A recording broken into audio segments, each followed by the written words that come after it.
The wait is over. We have the Cincinnati Bengals schedule. We know how many primetime games they have and when they're playing where. Let's dive into the 2022 Bengals schedule. You are Locked On Bengals, your daily Cincinnati Bengals podcast. Part of the Locked On Podcast Network, your team every day.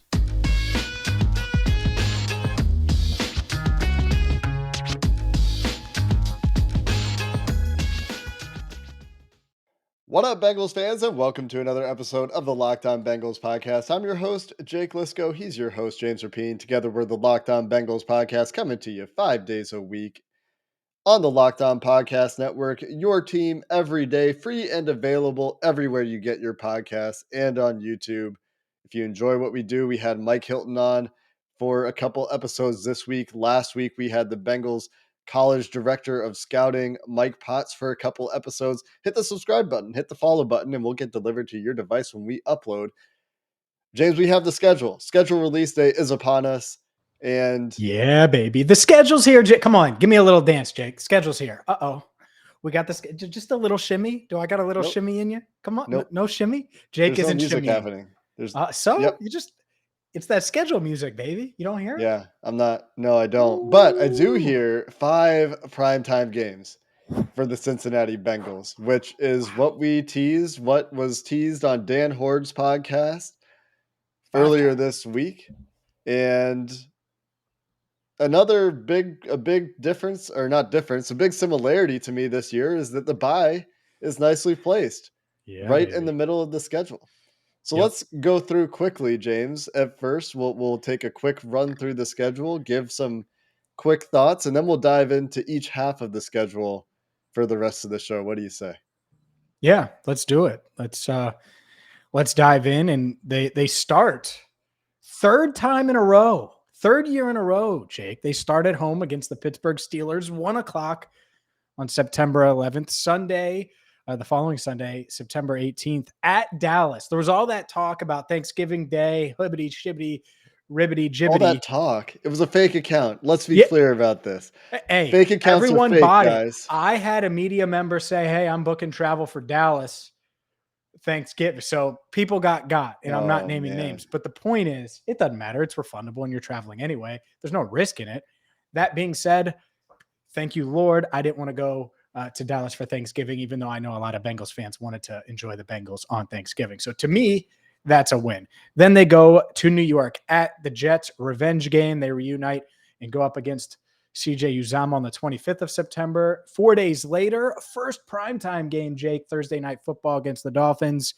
And then will they get that 10-day break before playing the Ravens on the road, Sunday Night Football, back-to-back primetime games, second divisional matchup, followed by a road matchup, Louisiana bound against the New Orleans Saints. That's probably the road trip I'm looking forward to the most. Not that you care. Sunday, the 23rd of October, they play the Falcons in week 7, week 8, Monday Night Football against the Browns and maybe Deshaun Watson. Week 9, the Panthers at home, 1:00. And then week 10, like you said, the bye. Midweek bye. What do you think about the first half, James? Do you think they come out of that feeling pretty good? I do. I think that's one of the bigger takeaways is when you look at the first half of the schedule versus the second half of the schedule. The first half is where you're going to make that hay and where you're going to separate yourself and establish yourself as a contender, not only based on what you did towards the end of last year, making it to the Super Bowl, because you'd want to do that, right? Start off the year hot. But you look at this second half, which you're about to go through, it's I think it's much, much tougher, at least on paper, than that the first 9 weeks of the Bengals schedule.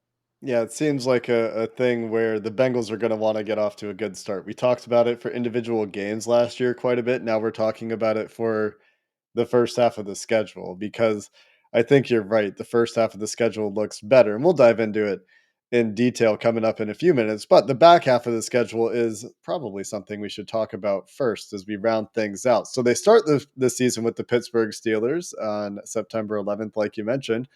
They start the second half of the season in prime time on Sunday Night Football at Pittsburgh, going to Pittsburgh for Sunday Night Football in week 11.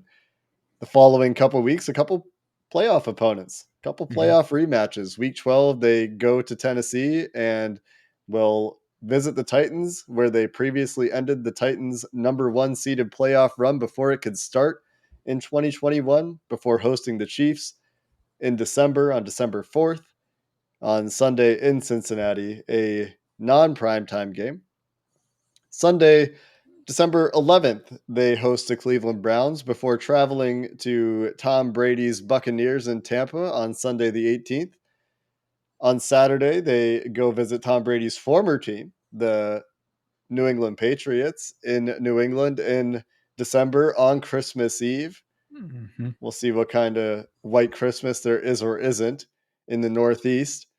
And the final scheduled primetime game, Monday Night Football against the Bills at home in Week 17, a game that could have major playoff implications or seeding implications. We'll see what is happening at that point. And then they finish at home against the Ravens. So a nice little homestand to finish up the season, but some teams that stand out at the back half of the season. Hard to say if the Titans will still be the Titans that they were last year with the regular season success they had, but the Chiefs, the Bucks, the Bills, and finishing against the Ravens, who we'll see what kind of shape these teams are in by week 18, but there's some challenging games back there. For sure, there are. And I have a stat for you coming up. So don't go anywhere, Bengals fans, as far as the first half of the schedule versus the second half, because it is broken up nicely. But there is a clear difference when you look at strength of schedule between the two halves. That being said, Jake, and if you're watching on YouTube, we got the schedule up. If you're listening, which we obviously have a lot of audio listeners, we just went through it. But to me, I think the Bengals take another step forward. 10-7 last year. My initial reaction is I see 11, 12 wins, where you're 12-5, 11-6. You get off to a really good start. Naturally, there's going to be a game in there that you think they're going to win that you're really bullish on, much like the Jets last year. Hopefully it's not the Jets again this year, that they end up losing, that you expect them to win. And there's going to be a game that you expect them to maybe lose. Not that there's really any game, since they're as talented as they are this year, where I'm like, oh, well, that's definitely a loss. I think they're past that, which is fun to think about. I think they can win any of these games. But there's going to be a game where you're like, are they really going to pull this one out? And then they end up doing it. So I think 11, 12 wins is where I have them, my initial reaction to this schedule. What about you? Yeah, I think that it's in that ballpark. This year, like you, I mean, I have a harder time projecting losses because I think they're a pretty good football team. It's not like there's a glaring weakness, a glaring matchup that makes me think, yeah, no, we're going to pencil in that Chiefs game as a loss, or we're going to pencil in the Ravens as a loss, because I think, they just show they could beat the Chiefs twice in a season. They beat the Ravens and they beat the Steelers. So are you afraid of Deshaun Watson? Are you trusting that the Browns are finally going to have it put together? Are you thinking that Tyreek Hill and Taron Armstead are going to make a big difference for Thursday Night Football against the Dolphins? Which, by the way, did I call this on air or off air when we were looking at the schedule projecting primetime games? I was like, the Dolphins and Thursday Night Football against the Bengals. Like, that is what the Bengals, that's the team the Bengals play on Thursday night. Yeah. I don't know if it was on air or not. I remember you saying it. And so one, credit to you. Two, it's their first primetime game this year. And three, if you remember, last year, week 4 was their primetime game against the Jacksonville Jaguars, their lone primetime game. And they get it, same thing, week 4 again this year at the end of September, one day earlier. It was September 30th last year. It's September 29th this year. Yeah. So for me, as far as looking at the schedule and kind of projecting things, it's not like anything changes significantly because the order of the games versus just knowing the opponents. Mm-hmm. But yeah, when you look at it sequentially, I had a hard time penciling in losses. On my first go through, I had them at like 8-1 at the bye, thinking about just the way things I get should it. go. And so, like, yeah, you can see the Cowboys game go either way in Dallas. You can see some of the primetime games go either way if the Ravens are healthy and stuff. But let's dive into it in a little bit more detail, shall we? Let's go first half, second half for the next 2 segments and talk about some of these games and some of the way that the schedule is broken up for the Bengals coming up next. But first, a word from BetOnline, because as of now, well, the Bengals not favored to win the AFC North, according to BetOnline. So now that you have the schedule, now that you know that the Bengals are going to play the Browns on Monday Night Football on October 31st, Halloween night, well, you can trick the odds makers and wager on your Bengals, or maybe you just want to worry about the NBA playoffs and how my guy Steph Curry said, whoop that trick just to get whooped by 50 to the Memphis Grizzlies. You can do all of that and so much more at BetOnline. I've used them. Jake's used them. You should too. It's free to sign up, easy to use. Their interface is awesome. You can use your desktop, use your laptop, your mobile device, whether it's an iPad or a cell phone. Most of the time, I use a cell phone. It's real easy to do, real easy to wager. So don't delay. Get in on the action right now. BetOnline, where the game starts. But let's talk first half schedule. Yep. Like I said, I think the first half of the schedule looks easier. So I went through in Microsoft Paint, and we don't have this graphic to share, but I kind of put a blue mark beside the games that I thought were against the quote unquote good opponents. And I am heavier with blue little tick marks on the back half of the schedule. But a few interesting things here in the front half. And if you're watching on YouTube, you've got it on the screen. So you can tab back over and have a visual aid if you have it on your other monitor. But the first thing that jumped out to me, James, was that extra road game. And I tweeted about this, just thinking about it before the schedule came out. The extra road game doesn't feel great to me. And it is because they end up with 5 road games in their first 8, and then at the back half of the schedule, it's 4 and 4. They have that extra home game in the middle between the first 8 and the last 8, but it's not like there's any stretch where it's like, yeah, they've got 5 of 8 at home now because they have the extra road game this year, and that's just alternating between the conferences, year in, year out, and that's a normal thing that everybody has to deal with, but it doesn't feel very good, and I don't like the 17 game schedule, and this just reinforces that. Let's go back to an even number of games. But yeah, 5 out of the first 8 on the road, more non 1 o'clock starts on the road than primetime or late afternoon window starts. So even with 5 primetime games, 5 of the games in Paul Brown Stadium, I think, are 1 o'clock starts. Mm-hmm. So for Bengals season ticket holders, it's not going to feel a whole lot different. You'll get 2 primetime games in Cincinnati, barring future flexes, right? We don't know about some Sunday night football flexes in the back half, but that's something that really stood out to me is for the Cincinnati home fans that like to go to every game at Paul Brown Stadium, still a lot of 1 o'clock starts. Yep. No, yeah, that's part of it. And you look at this first half of the schedule, a couple of things that stood out to me. You mentioned the extra road game, which they had the extra home game last year, and that's how they Right. do it. They're going to alternate every year. But the first half of the schedule is easier, undoubtedly. On as far as on paper, you look at their records, and I had that same thought you did as I was analyzing the schedule, and I'm like, oh, well, the first half they better make their hay. And so I compiled the records, right? Because obviously teams can be different. Records could get different this year, and they will be different this year.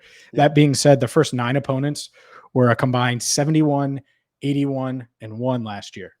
71, 81, and 1. So losers. That's what they were. All right. They had 2 teams that made the playoffs. One was the Pittsburgh Steelers. The second one was the Dallas Cowboys. I don't think anybody that has seen this schedule thinks the Bengals should be scared of either of those teams. And on paper, they're better than both of those teams, if you ask me. The Cowboys are worse. The Steelers probably a little bit better because they don't have a statue at quarterback. It doesn't mean that they're better than the Bengals. So that part stands out. But as far as this first half schedule, to me, like week 1 is almost a damn it, you better beat the Steelers because it's at Cowboys, at Jets, home for 1 game against the Dolphins 4 days later after back-to-back road games, at Ravens, at Saints. Like 4 out of 5 on the road.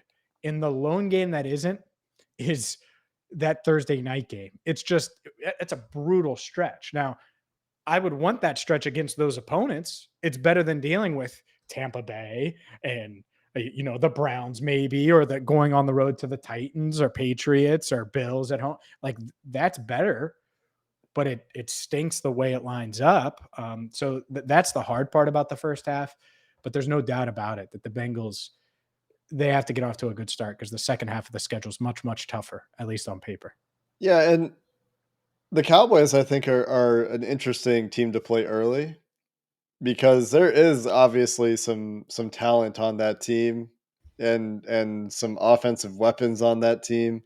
I Mhm. like the Bengals in that matchup, and most of these matchups, like it's hard to find the one where you're like, yeah, this is the loss I expect, or that I could most realistically see in the first 9 games of the schedule. You could go through the list and say, yeah, they can beat all these teams, and they can. But yeah, picking out the losses I think is challenging because, like you said, on paper, the Saints should not be very good. Mhm. I know that the Saints are generally a well-run team, at least under Sean Payton. They have a new head coach. They don't have Drew Brees. They have some solid players on defense. They've added some pieces on offense, but hard to know with that team. The Falcons probably are not going to be very good at football this year. I'm sorry, Yeah. Desmond Ritter fans. The Falcons probably won't be very good. Uh, but Thursday night against the Dolphins, weird stuff has happened historically. You got Halloween Monday night against the Browns in Cleveland. That's an Mhm. interesting little storyline, and the Jets could be much improved depending on Zach Wilson this year. With the defensive line they've put together, it looks a lot better, and they've added a lot of weapons on offense. So maybe it's not quite as easy as just like thinking about last year's schedule, although I don't think the Panthers are going to be much better, but it's still hard to find a game where you feel bad about it Mhm. because you feel pretty good about the Bengals and Joe Burrow and the pieces they've added on defense and an improved offensive line. Because what did we say all last year that hasn't changed is they get an offensive line, this offense would be a lot more functional, and that's Mhm. should be the case. It should, and so I agree with you. Look, these teams. I'm not saying that some of these teams aren't better because they are, but the Bengals should be much better too. And so that's the fun part, and that's the unique part about looking at the schedule this year versus last year. It's just the mindset, how much it's different, given what they did in 2021. Just a couple other things. 5 primetime games, like we mentioned, the one Thursday night game. You got the Monday night, 2 Monday nighters and 2 Sunday nighters, but you also have 3 425 games. Yep. And the first one is Dallas, which we've talked about a lot. Then you got the Chiefs and Bucks 425, and I know those aren't considered prime time, but and I didn't put this together. And you're right. You listened to Dan Hort on the Bengals Booth podcast, and Mike North he had on, and I Yep. forget his title for the NFL. Something with broadcasting, right? He's the dude who's making sure the schedule runs Yeah. as well as it can. Anyways, that 425 slot's the highest rated slot. So they have 8 games essentially that are prime time. 8 out of 17, almost half, that are basically prime time, and the 3 that aren't prime time are going to get higher ratings anyway. And so that part of it is really cool because it's a chance.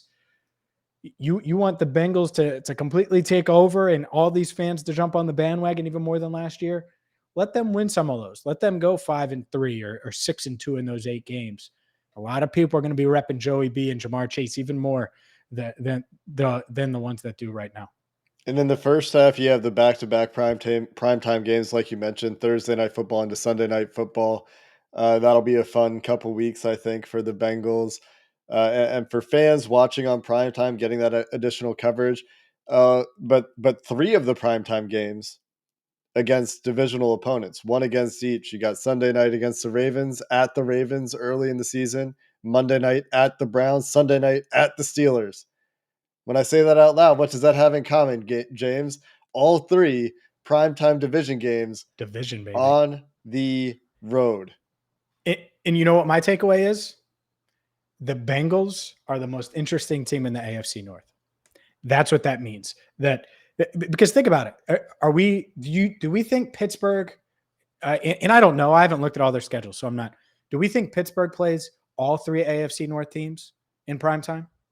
Do we think the Ravens play all 3 AFC North? They might play 2, and part of it is it's a really good division, but I think part of it is there's one box office team that is straight box office now and is likable, and no one is rooting against them outside of the division, right? Unless you're playing them. It's the Bengals, and that is wild because I don't think the Ravens are nearly as likable. I certainly don't think the Browns are nearly as likable, and I damn sure know the Steelers aren't as likable from a national perspective. Even though they have a ton of fans, I'm not saying they don't have a giant fan base. I'm saying the casual NFL fan, it's not like they're going to be like, oh yeah, it's cool to root for Kenny Pickett and Deontay Johnson. That Joe Burrow kid, he is likable. So it's that part of it. I think that's why. Just my theory on why the Bengals are playing all 3 divisional opponents in prime time, probably for the first time ever. I'm going to make a hot take that I think it's the first time ever. I don't like that they're all on the road. They are no, two of them are Sunday night. Sorry, I was going to say they're all on different days, but Thursday night is against the Dolphins. So the Hmm. bye nicely placed again, third, fourth season in a row. It's come right in the middle of the season. 9 games before the bye, 8 games after the bye. We'll talk more about those 8 games after the bye and wrap up our first look at the Bengals schedule coming up next. But first, I have to tell you about Built Bars, because you know what's going to get me through the 2022 NFL season, which is going to be a grind. Think about it. Daily podcasts and traveling and going to Dallas and going to New Orleans. Well, hell, it's a fun job, right? But Built Bar powers me through each and every day, post-workout, getting that protein punch. And I got to tell you about something new that they have, birthday cake puffs. Come on, everybody has a birthday. Everyone likes birthday cakes. Well, birthday cake puffs are amazing. Only 150 calories, 16 grams of protein. And just imagine dipping your finger into a plastic tub of birthday cake frosting. That's what it is. You got to check them out right now at built.com. Use promo code LOCK15 for 15% off. Again, for 15% off the number one protein bar or best birthday cake, healthy protein snack on the planet. Go to built.com and use promo code LOCK15. Like I mentioned at the top of the show, in our first segment of the show, the Bengals start the season against the Steelers, and they start the second half of the season against the Steelers. Neither of these games feel particularly marquee to me, but the Week 11 game will be in Sunday Night Football. That is obviously exciting for Bengals fans. The fourth primetime game, and they have a little run of primetime games from Yeah. Week 4 to Week 11. 4 of their 5 primetime games coming in that 1, 2, 3, 4, 5, 6, 7, 8 week stretch. Half of their primetime games coming in an 8 week stretch in the middle of the season there. But the back part of the schedule is It's more tough. challenging on paper. Whew. I mean, the Titans were the 1 seed in the AFC last year. They traded AJ Brown. Did they They're get not as better? good. They're I mean, not as good. You could say it. half of teams get worse, half of teams get better. Yep. We think the Bengals are one of the half that got better, but everybody thinks that every team got better this time of year. The Titans, though, They probably did not. not the same kind of team. Sorry, The Tyler Chiefs, Rowland. the Chiefs did lose Tyreek Hill, but they also invested to replace Tyreek Hill. They lost Tyrann Mathieu. They invested to replace Tyrann Mathieu. Mm-hmm. So, but they still have Patrick Mahomes. They still have a good offensive line. The Stuff Travis Chiefs are Kelce, probably still good. the best Right. tight end in football. Yeah. So, Well, debatable. But yeah, because you like the debate. He's the best. Anyways. well, I think George Kittle's really good. He needs to get on the Built Bar plan because he gets hurt as much as Kelsey's anybody. had it. Anyway, we're not talking about these guys right now. You're The making things Browns, up. It's not even the close. Browns, Go ahead. Bucks, Bills, and Ravens. So there are a bunch of games in the back half of the schedule against teams that you think could be good. And I'm not crowning the Browns, to be clear, but the Buccaneers on paper look like the class of the NFC to me. The Chiefs still going to be a very real Super Bowl contender, and the Bills are favored to come out of the AFC like the Patriots are out of the NFC, and the Ravens, health pending.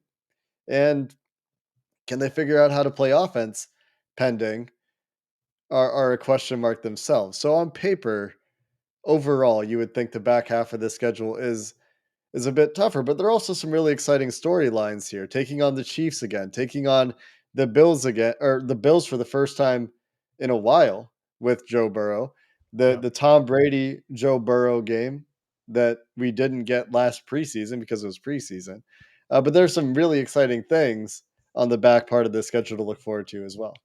There is, and there's no doubt about it. On paper, it's much harder. So, first 9 games, the combined record from their opponents is 71, 81, and 1, like I mentioned. Final 8 games, 12 more wins and one less opponent. 83, 52, and 1. Winning percentage much higher. You have 6 playoff teams, 6 winning records out of 8 games. So it's much tougher. And that's the Titans, Chiefs, Bucks, Bills, and even Patriots. Like they all won a bunch of games last year. And so those are the playoff teams. And the teams that didn't go to the playoffs are the Ravens and the Browns, both of which finished 8-9. The Ravens were decimated by injuries. The Browns had a ton of injuries.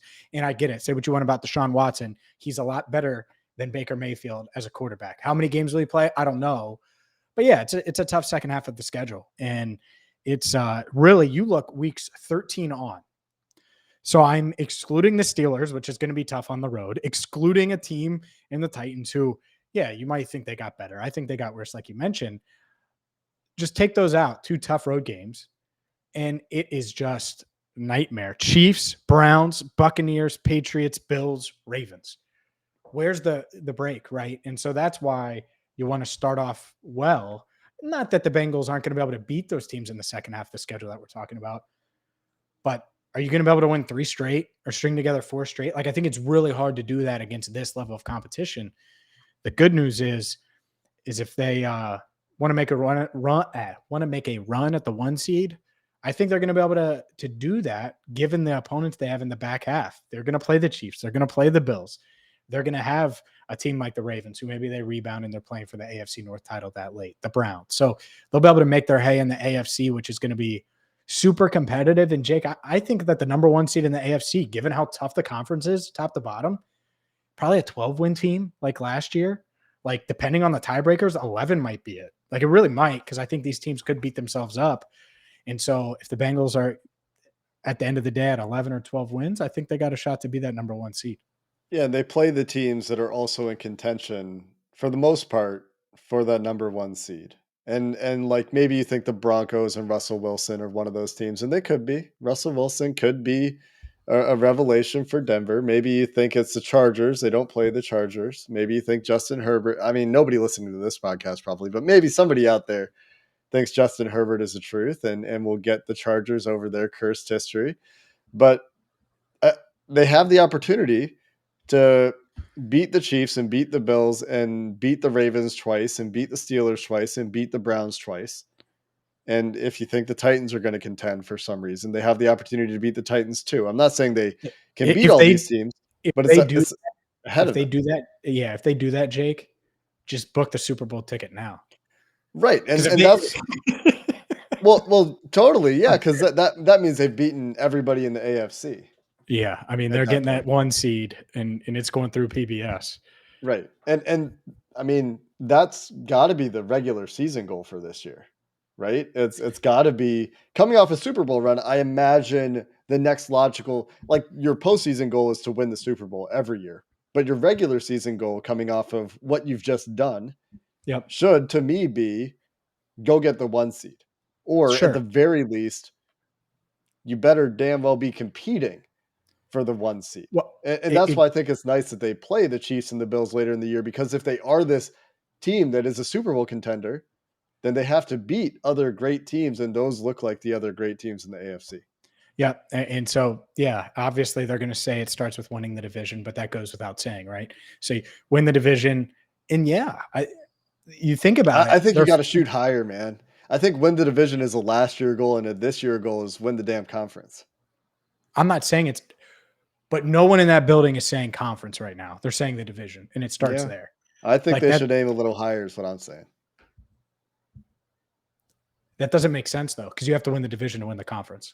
So it's like if they win the conference, they're going to clinch the division like week 14 or 15. Like if my goal is be the number 1 seed in the AFC, it's assumed that I'm winning the division. Like, that's part of that goal. You can't be the number 1 seed if you don't win your division. You know what I mean? But of course their goal is to be the number 1 seed. But it would start with that, and then they would go to the next step. Here's the thing.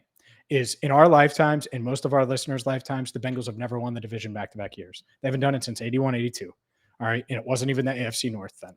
So that has to happen. That being said, of course, should they be in contention for the 1 seed? Absolutely. I mean, this year, what it is about showing the league that it wasn't a fluke and that they are the next Peyton Manning-led Indianapolis Colts or Tom Brady-led New England Patriots in 2001. Like, that's what they need to show. And you only do that by beating a lot of these teams on the schedule, winning in prime time, and being an AFC contender. So we're talking in circles when it comes to that. Of course, they need to be in contention for that number 1 seed. It should be their goal, no doubt about it.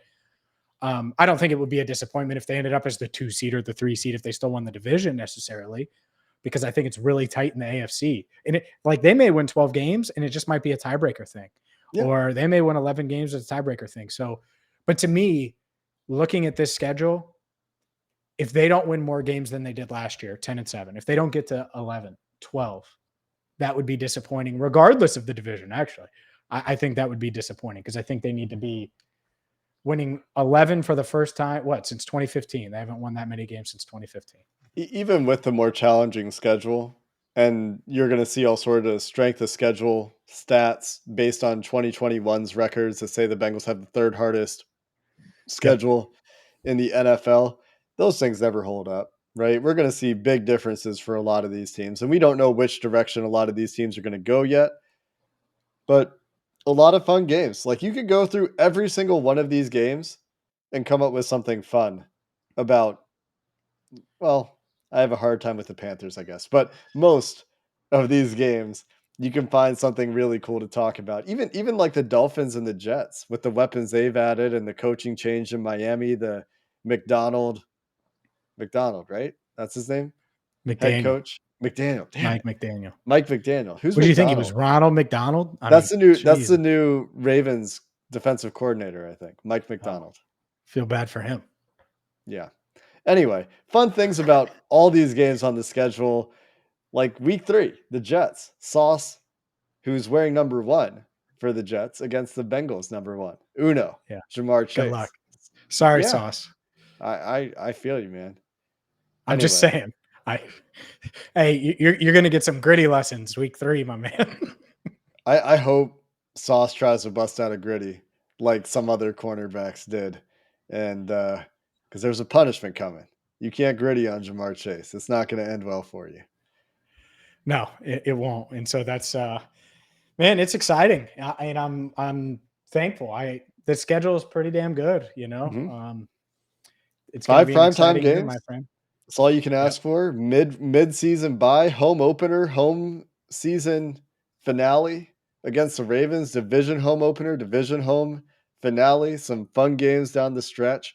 And some people knock the schedule release day. I used to be one of those people, but there is something about it that makes everything feel more real. It makes you feel like, yep, we're going to do football season again. It's coming. It's going to be fun. Least shocking news ever. Jake Liscow used to make fun of the schedule release day and be critical of it. Oh my God.